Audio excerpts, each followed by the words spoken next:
শরীরটা খুবই খারাপ, ভেবেছিলাম কিছু বলতে পারবো না, তবুও আপনাদের আশীর্বাদে হয়তো কিছু বলতে পারছি। গলাটা আজকে একটু ঠিক হয়েছে। সকল গুরুজনদের আমার শ্রদ্ধা প্রণাম, ছোটদের ভালোবাসা জানিয়ে আমার নিবেদন। যেহেতু আজ একটা শুভক্ষণ, এই শুভক্ষণে দাঁড়িয়ে আমি মায়ের কবিতা পরিবেশন করছি।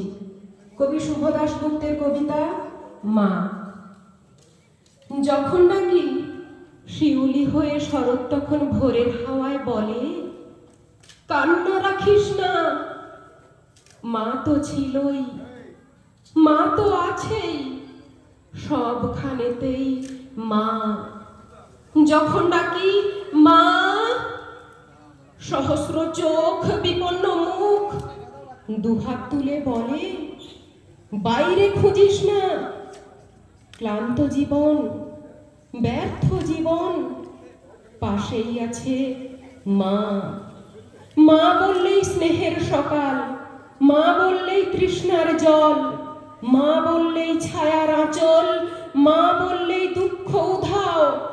যখন ডাকি মা, মন্দিরে আর গির্জায় কিংবা মসজিদে সুর ভাসে, একই তো সুর না।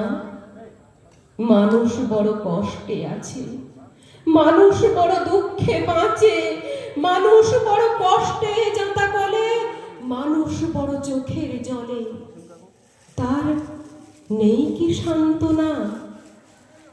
দূরের থেকে মা তখনই উঠে আসেন কাছে, শিয়রে হাত রেখে বলেন, আমি আছি না?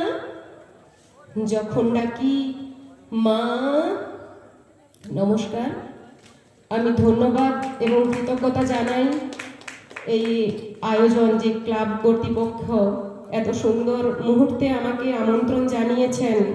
এত সুন্দর মুহূর্তে আমি উপস্থিত থাকতে পেরে কিছুটা আমার কণ্ঠে কিছু কবিতা শোনাতে পেরেছি, তার জন্য সত্যি আমি ধন্য। সকলে ভালো থাকুন, সুস্থ থাকুন।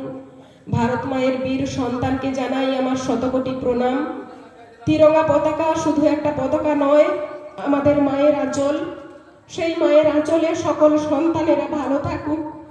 আমার পাশে যে মা আছেন, সেই মাকে দেখে সত্যি খুব কষ্ট হচ্ছে যে আমাদের যেসব বীর সন্তানেরা আছে, সত্যি সকলে ভালো থাকুক মায়ের কৃপায়।